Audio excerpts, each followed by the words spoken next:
Mav Hoffa just got exposed for being a bad friend and an even worse boss. At a point in time, Mav Hoffa had a really successful podcast that did millions of views. The concept was a group of friends hanging out at the barbershop, having regular React to my conversations and Instagram. interviewing guests. However, as of lately, Mav React Hoffa to your recently did a Instagram. video announcing that he could no longer continue the podcast as we know it due to financial issues, and he can no longer keep up with the production cost of being in the barbershop. And what finally did it was a $7,000 light bill that he couldn't pay. Hey, I got you, but I got like a team on my social media. So right when I was about to go to it, like I got signed in. I don't know my login and shit. So I got you after stream. I know my bad. I got you after stream. I keep all social media turned off, so you know my reactions won't be. Yeah, my reactions won't be like, you know, I don't want to be on none of the social medias and not look at certain videos that I'm trying to watch the chat, because I had to learn that later on, because some shit I used to react to, I used to be like, oh yeah, I seen this part on Twitter, and it was just, I wasn't shocked as if I'm shocked now type shit. So my bad. Once I get off stream, I'm going to check my shit. I got you. Now, right now, if you go to Mav Hoffa Podcast, he's currently doing solo content and solo interviews, and he's going away from the whole production and the whole crew that he once did. So, some former members of his podcast, they're coming out, and, well, they've been coming out, but they just recently did an interview where they revealed more details that I didn't know. Now, they exposed exactly why it feels like everyone who was around Mav Hoffa, they're no longer around him. And how essentially this podcast went from being a really Oh shit, they got somebody that's about to expose this shit crazy. successful podcast to Mav Hoffa pushing everybody out the door due to greed. Is Belly, nobody was getting paid. Okay? Then let's talk about that. He wasn't getting paid, and I'm gonna say this: nobody was getting paid except Space Ghost. That's it. All right. When I was the first thinking that knew they had to pay, me, and I was calling him saying, "Yo, is gonna pay me." So you gonna tell them to pay you, or I'm gonna just take my money and I'm gonna split it with you because we a team. Right. But when you speak to this, you tell him he got to pay you. Once I got paid, once I had to get paid, everybody else got paid. That's the hatred. How long into the show? Damn, chat. Let me move my camera. But I ain't gonna lie, didn't Angela Yee set him up with one of his ops, or was it Mav Hoffa that jumped in the interview in the podcast, gave them the location they was interviewing? Done pissed him off. And he's a hothead. This nigga is a hothead, chat. Was people not being compensated? All the whole time. Nobody got paid but me first, nigga. How the fuck did that work out? because niggas didn't know that niggas getting money, but I knew because I was getting paid for my other YouTube show. That's just messy business all around, bruh. You have multiple co-hosts and multiple hosts. You're better off not paying nobody. You're better off telling the one dude that's hounding you to get paid to F off and go away. But once you start paying one host who's contributing the exact same as the other host, they're all there, they all come and show up at the same time, but you're paying one and not the others, that's just messy business. And that alone can create hostility and create a lot of murmurs in the office, which it did, which caused a lot of tension in the office as it would appear. But it appeared that Mav Hoffa was... That's crazy. Paying some but not paying all, bro. Like, what type of time is he on? Paying some but not paying all, chat. Paying some of the workers but not paying all the workers that's there to have this podcast, you know, really like starting shit. The production crew, like the camera crew, but you gonna pay a host? It's crazy. Able to get away with not paying his host because a lot of them were new to content. They were new to making videos. They were new to podcasting. They had no idea how money was being made, how money was being made. But when you bring in someone who already has a YouTube channel, when you bring in someone who is getting paid from YouTube already, well, that person has access to information that all the other hosts who was there before him didn't. Now, if Math Hoffa intentions was to keep everybody there content and satisfied off the clout they was getting and not focus on money, then he made a really big mistake by bringing in those dudes. Because he knew those dudes had a YouTube channel already. And when they look at the views and they look at the clips and it look like how Math Hoffa is repurposing this interview with 20 different clips and each clip is doing 100,000, they know what's coming in and they know the money that's coming in. So that's what Math Hoffa F himself over initially. But paying one host and not paying the others is just dumb to me. That wasn't even getting the hits he Shake was my getting, head. and they were paying me already. Yeah. So when a girl, I'm just saying, Mandy from Mandy Foco Pumps called me when I was on set, and she didn't know me, and she asked me some number, and she said, I want to start a show with you, and I'm going to pay you. And I was like, pay me? And I showed it to Heineken. This started everything. We was on set. I said, look, Heineken. And Heineken didn't play it cool. He's like, oh, word? Oh, word? Oh, word? Oh, God. And Matt was like, what is that? And Heineken was like, look, they trying to pay him. Yeah. And on my way to go meet her, he called me. That was your first time seeing the analytical page? No, he didn't see it yet. I didn't see it at the He didn't see it till after the nigga wasn't paying us. Damn. How about that? You didn't And know then about that? He showed it. He let him see it on some cocky. But he didn't. My mind. Yo. And I looked at him like this. Let me tell you and I something. called them niggas. Math Hoffa comes from the music business. So Math Hoffa, his entire business practice is based on the record label. These 360 exploitative deals. He wanted to put these dudes in the 360 deal without any compensation, and that's where he effed up. Because he was eventually forced to give him compensation because he realized, yo, they were trying to go out and do other things. Which to me, if I'm Math Hoffa, yo, to me, that's perfect. If you're able to go out and do another podcast with Mandy and another podcast here, and you're able to use the clout you got from here to go ahead and do other things and get revenue from that, to me, that's perfect. Because that's essentially me saying, listen, bro, it buys me more time for me to pay you, right? Because if you're making all this money based off the residual clout you're getting from here, then you really not pressing me for some paper. But if I'm about to go sign a deal and do another podcast with somebody who wants to pay me, and then you say, nah, bro, you can't do that, bro. Nah, you got to stay here. Well, then you got to pay me for my exclusivity. Another music label practice that Math Hoffa adopted is putting the worker bees against each other. Artists at the record label are fighting for the budget, are fighting for favoritism. And in order to gain that favoritism, they're ready to do whatever they got to do, which is sell out, which is push the agenda, even if they know the agenda for the label is destructive for their own community. Math Hoffa attempted to do that.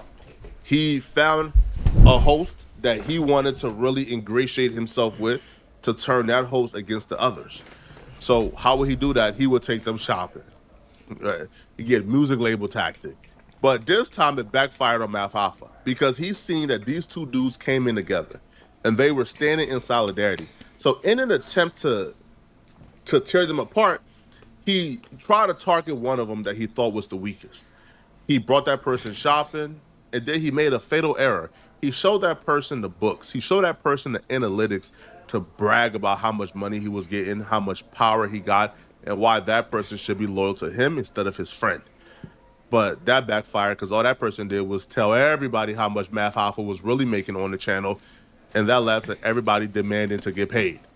I'm not even saying nothing else. Right. His biggest mistake. The whole analytical thing. Listen, the whole analytical thing. This is the most ironic part of the whole. Oh shit! Everybody was now worried about the money he was making. How you gonna show us day one that they came into business together? Info on the books, the pay. And they was coming to me because I was the first thing he paid. I was like, I don't care how much money he's making. We have a deal with him. He's supposed to pay us this. As long as he pays me my money, I don't care. Why? Because, Gully, I'm not a content. Yeah. I said, I'm going to take this money, and I'm going to go put this with my other money, and with my other money, and with my other money, and this is gravy. I'm selling capsules right on the platform. Yeah. So I'm selling clothing capsules and I'm selling 200 pieces in a week, $200. Yeah. You know what I'm saying?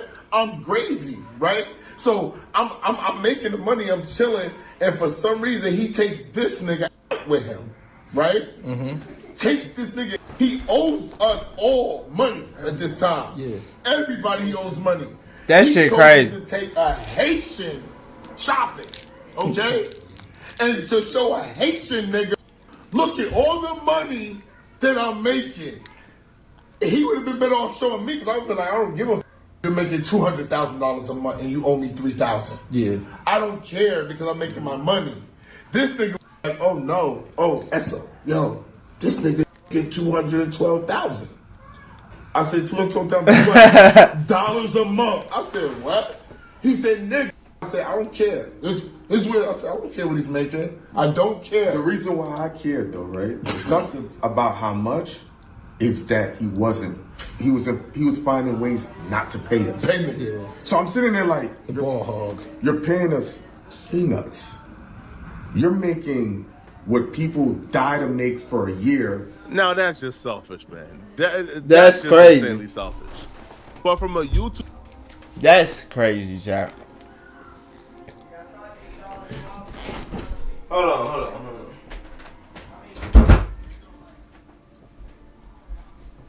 That's crazy, chat. The simple fact that that nigga like is really like made $250,000 a month, and not even paying these niggas their pay they supposed to get paid is fucking insane. Like I don't understand that. That shit is crazy to me. Like that nigga Math Hoffa knew better.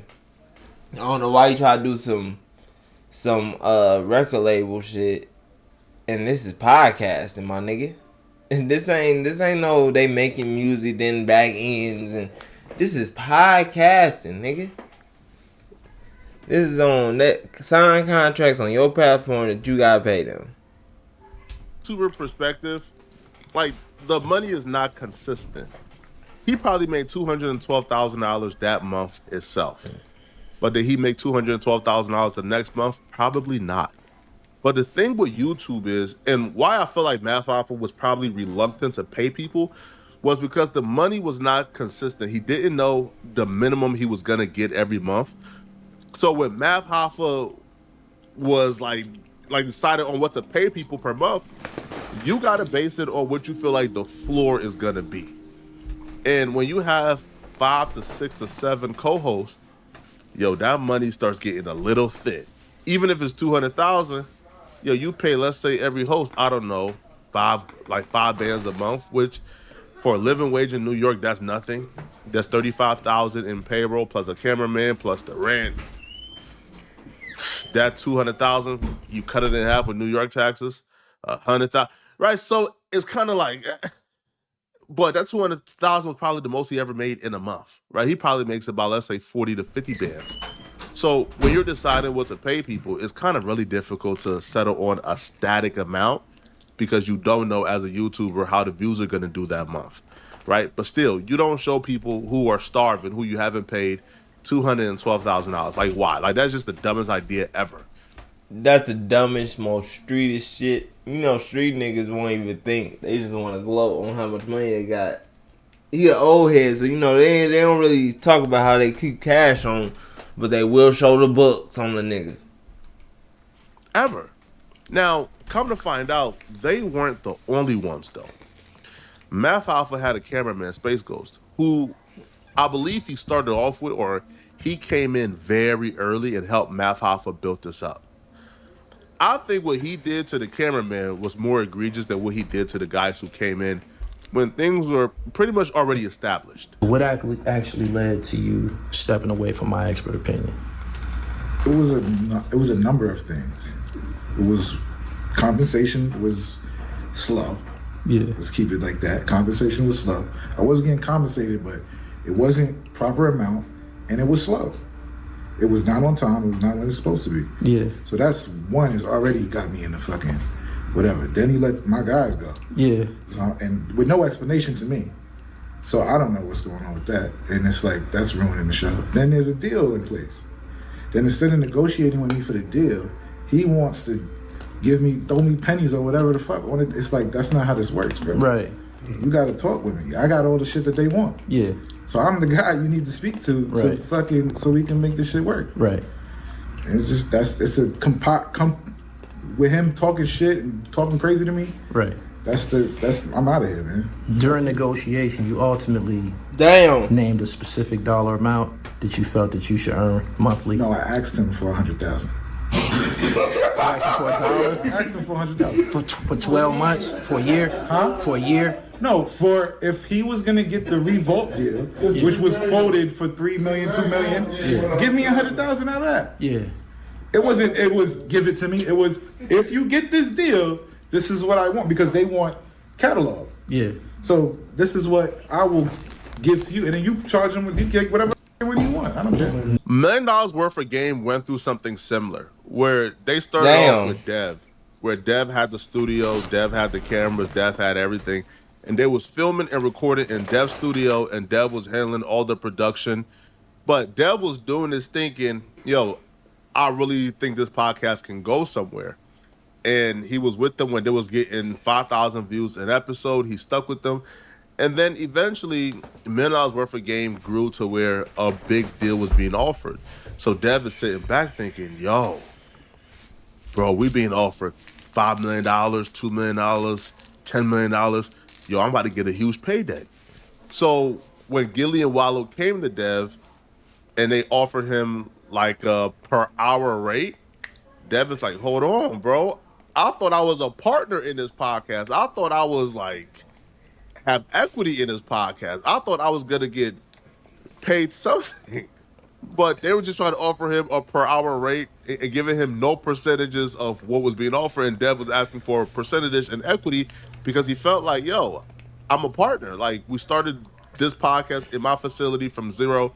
I was not getting paid for doing nothing. I was actually doing free work, production, audio, video, everything. So in this case with Space Ghost, he started off pretty early with Mav. He helped build up the podcast.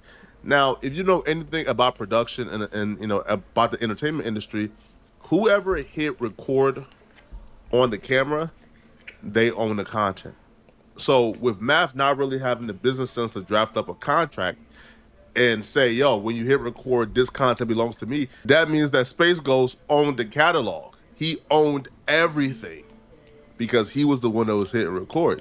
So with him asking for $100,000 out of, let's say, a $2 or $3 million deal that Math Hoffa was gonna get, at the time, Math Hoffa wasn't paying anybody. So that $2 or $3 million would have went directly into Math Hoffa's pockets.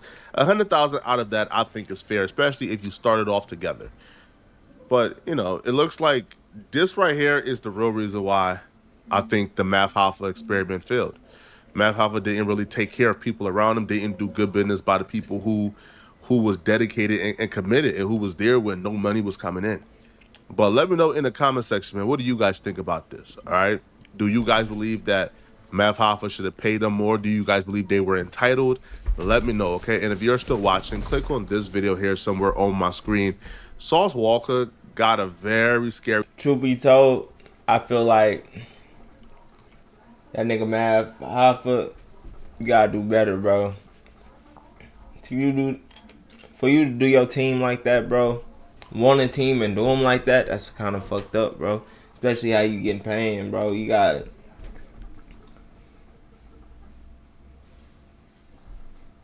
You can't... When it comes to image, you can't... If you know what you got and you know what you're trying to build, you can't just be in a rush to spend shit on shit that doesn't matter. Pay people what you owe and stack the money that you got for yourself up to that point. Never know what can happen.